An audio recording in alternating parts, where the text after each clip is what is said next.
Dear Kuya Poy, ako po si Mylene, 23 years old mula dito sa Valenzuela. Ang kwentong ilalapit ko sa inyong programa ay tungkol sa kabit ng kuya kong si Russell. Bago pa makilala ni Kuya Russell ang kabit niyang si Letlet, ay problemado na ang asawa niyang si Karen sa kanya. Sino ba naman kasi ang magtsatsaga sa kapatid ko na kung nawala man lang itong maiambag sa bahay ko? Natural, lalayasan ka talaga ng karelasyon mo kapag kaganyan ang ugali mo. Idagdag pa ang pagiging manloloko ng magaling kong kapatid sa kanyang asawa. Kuya Poy, noong una ay pabisi-bisita lang itong si Letlet sa bahay pero nang magtagal nga, pakiramdam ko ay napapadalas na ang pakikitulog niya rito. Kesyo baka kung mapano raw at ginagabi na sa amin. O kaya naman malakas ang ulan, baka mabasa pa ito kaya doon na siya nakikisilong. Okay na sana yung mga alibay ni Letlet eh. Pero Kuya Poy, hindi na ako nagulat. Nang isang araw ay may ipinasok na siyang maleta sa loob mismo ng pamamahay ko. Siyempre, alam mo na ang kasunod nun. Sa bahay na talaga siya titira. Ang ikinakasama lang talaga ng loob ko ay wala man lang trabaho itong si Letlet. Kaya wala rin itong naiaambag sa gastusin sa bahay, katulad ng Kuya Russell ko. Imbis na kahit papaano ay makita ko man lang na sincero siyang tumutulong dito sa bahay na tinitigilan ko, ay hindi ko rin ito maramdaman mula sa kanya, Kuya Poy. Ilang beses ko na yan nasaksihan.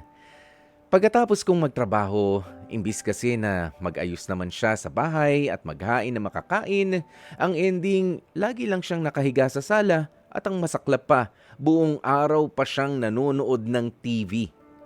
Kaya nga, kung minsan, ay hindi ko rin maiwasan na magdabog na sa loob ng bahay ko. Ang isa sa mga pagkakataon na yun ay nagawa pa akong kumprontahin nga nitong si Letlet. At sabi niya kung may problema raw ba ako sa kanya. At dahil nga sa nangyari, ay napabulalas na talaga ako ng aking sama ng loob kay Letlet. Kesyo, para na siyang palamunin sa bahay at hindi ko maramdaman ang presensya niya. Dahil hindi naman naayos bagkus lalong gumugulo sa loob ng tahanan ko. Ang depensa naman ng magaling na si Letlet ay buntis daw siya. Kaya naman madalas na ganoon ang naaabutan ko. Pero alam mo Kuya Poy, nakakatawa. Maski ang kuya kong si Russell ay hindi alam na buntis ang karelasyon niyang si Letlet. Makalipas lang ang ilang linggo, ay tiyempo namang nakita kong may biniling napkin ang kabit ng kuya ko. Ang ibig sabihin, posibleng palabas niya lang talaga ang lahat ng yun. Lalo na nga ang kwentong buntis daw siya para pagtakpan ang kanyang katamaran. Sinabi ko naman yan kay Kuya Russell pero imbis na kampihan ako ng kapatid ko, ay si Letlet pa talaga ang kinampihan niya. Kesyo hayaan ko na lamang daw na tumira ito sa bahay at ituring na lang din daw siya na bagong asawa niya. Napakagaling talaga ng kapatid kong si Kuya Russell. Pero Kuya Poy, sobrang sama na ng loob ko matapos ang pangyayaring yon. Paano naman kasi ako? Paano naman ang nararamdaman ko? Hindi ko alam ang gagawin ko sa pagkakataong ito. Maraming salamat po sa pagkakataong mabasa ninyo ang kwentong ipinadala ko sa inyong programang Heart to Heart. Lubos na gumagalang, Mylene. Isang mabilisang payo para sa iyo, Mylene. Nako, alam mo, kung kinakailangan na talagang ilaban mo na yung pagpapalayas dyan kay Mylene sa bahay na tinitigilan mo dahil nakikituloy lang rin naman sila dyan eh. O palayasin mo. Kung if it takes na sasama yung Kuya Russell mo, yung kapatid mo mismo sa mga lalayas, teka lang. I-ano mo na.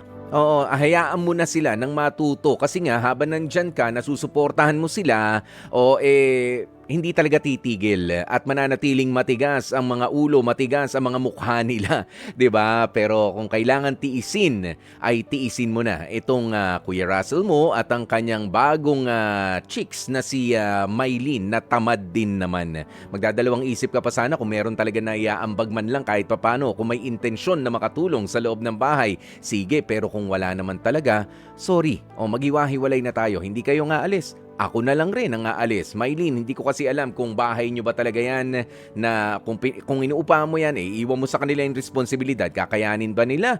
Ayan, pero I don't think so. 'Di ba? Kaya kausapin mo na kailangan na natin maghiwa-hiwalay. Kapag ganyan ng ganyan na lang rin ang nangyayari dito sa bahay. Dahil ang ating mga bahay ay hindi lamang bahay, ito po ay mga tahanan na kung saan ay makikita natin na tayo ay kalmado at meron tayong peace of mind at napupuno ng pagmamahal. Hindi yung problema ka na sa trabaho sa labas, nahirapan ka na sa traffic, pag uwi mo sa bahay, may problema pa rin. Ibang usapan na ho yan. Isang kahangalan ang magtagal pa sa ganyang klase ng sitwasyon. Kaya naman, dyan na natin tatapusin ang ating Dear Kuya Poy,